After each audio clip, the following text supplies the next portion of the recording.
Vous m'entendez bien? Oui. Donc oui, Guillaume Jousset, Evelop, et je vous présente les attentes du groupement en tant que partenaire au titre du conseil technique aux éleveurs. Alors, une petite présentation du groupement pour ceux qui ne le connaîtraient pas. Evelop, c'est une coopérative, le deuxième groupement de producteurs de porcs français, avec pour 2023 3,1 millions de porcs commercialisés et qui proviennent de 600 élevages, ce qui représente en termes humains 680 éleveurs et 780 salariés d'élevage. Le groupement opère essentiellement en Bretagne, mais a également des adhérents dans les Pays de Loire et la Normandie. Une des particularités des Velop, c'est l'implication forte des éleveurs au niveau de la coopérative. Et donc au niveau du projet Piglink, ça implique le service R&D, le service technique, le service santé et les 3 commissions d'éleveurs professionnels associés. Et Velop n'a pas de filière, on n'a pas d'abattoir ni de fabricant d'aliments au niveau du groupement. Et par contre, on a 2 filiales, donc Axiom en production de reproducteurs et Valor pour le traitement des effluents et puis la production d'énergie par méthanisation. Donc, au niveau des attentes du groupement, on est parti de l'attente de nos éleveurs et avec le cas pratique d'un des adhérents qui a été audité dans le cadre du projet Piglink. Son élevage avec plusieurs salariés équipé de plusieurs ordinateurs, de tablettes, de smartphones et d'équipements connectés à ces éléments informatiques, donc machine à soupe, alimentation à sec multiphase sur le post-sevrage, des projets d'investissement en ventilateurs connectés au niveau de l'élevage et des ordinateurs qui vont servir aussi au pilotage de la station de traitement des effluents ou de la production d'énergie via des trackers ou de la méthanisation. Donc au niveau de l'élevage, les ordinateurs vont être utilisés au niveau du bureau pour la comptabilité, sur les différents postes, donc FAF, machine à soupe, multiphase pour le pilotage de la distribution d'aliments. La tablette va être utilisée par le responsable mater pour les entrées G3T au niveau de la maternité et les différents salariés sont équipés de smartphones pour interagir avec on va dire les systèmes de distribution d'aliments à distance. Donc la connectivité 4G dans les élevages en général est mauvaise et les structures de cloison en général font écran. Donc ce type d'élevage a assez souvent un réseau Wi-Fi en propre qui permet d'alimenter tous les bâtiments. Malgré cette informatisation de l'élevage, on a encore pas mal de saisies manuelles.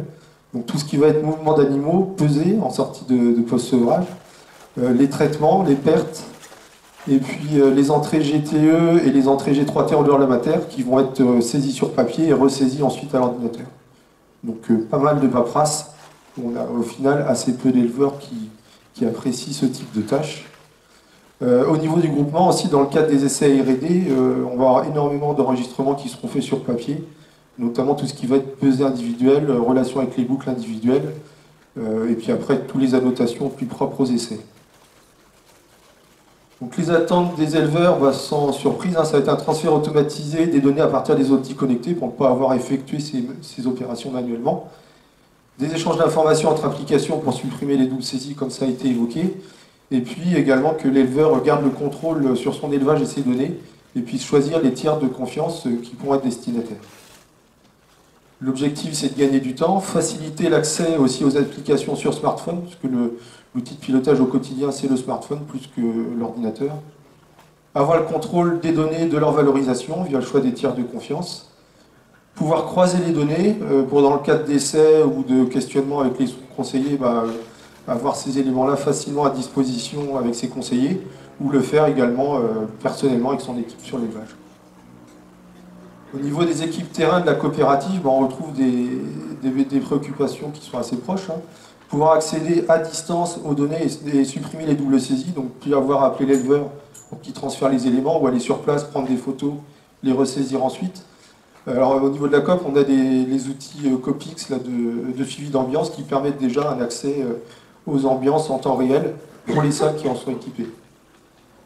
L'objectif, c'est gagner du temps et faciliter le croisement de données, l'analyse de performance qui aujourd'hui existe au niveau de la coopérative mais qui vont être faits via des saisies, des traitements sur ordinateur, tout ça à la main. Et donc là, un exemple de suivi d'ambiance dans une salle de post-sevrage, avec 2 incidents de température détectés au cours du suivi. L'objectif, c'est de gagner en précision, en réactivité au niveau du conseil.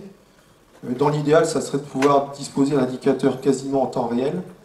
Et puis l'autre intérêt, c'est des focus possibles à plusieurs niveaux, selon le besoin de l'éleveur ou selon son équipement. Donc au niveau du bâtiment, de la salle, de la case, voire pour les essais en R&D sur une identification individuelle des animaux. Un autre exemple d'usage et de perspective, c'est la santé et les suivis respiratoires. Donc aujourd'hui, au niveau des Develop, on a des graphiques qui vont être créés automatiquement à partir des données d'Unifor, actualisées chaque jour. Donc à gauche, là, on a l'exemple d'un élevage sans problématique sanitaire.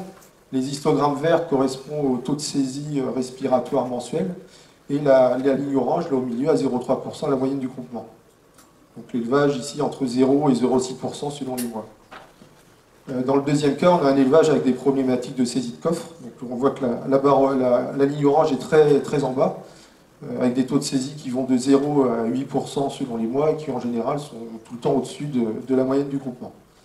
Et avec 2 épisodes de saisie plus particuliers, donc au printemps et début de l'été.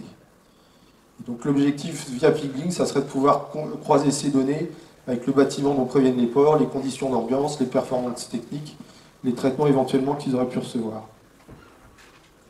En conclusion, au niveau du groupement, les premiers essais tests POC seront prévus courant 2025. Il y aura une réflexion pour une coévolution du déploiement de Piglink au niveau des adhérents et des perspectives d'application par le groupement. Et puis dans les discussions qui ont pu être faites avec le service informatique, c'est une réflexion à mener en termes d'investissement sur les développements qui seront à faire en interne de manière prioritaire ou ceux qui pourraient être envisagés en synergie avec d'autres partenaires.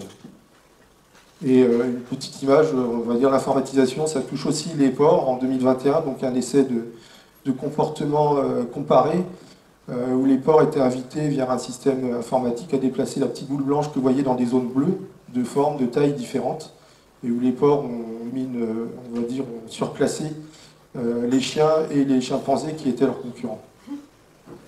Et une autre image d'élevage connecté qu'on ne verra sans doute pas avant très longtemps. Merci.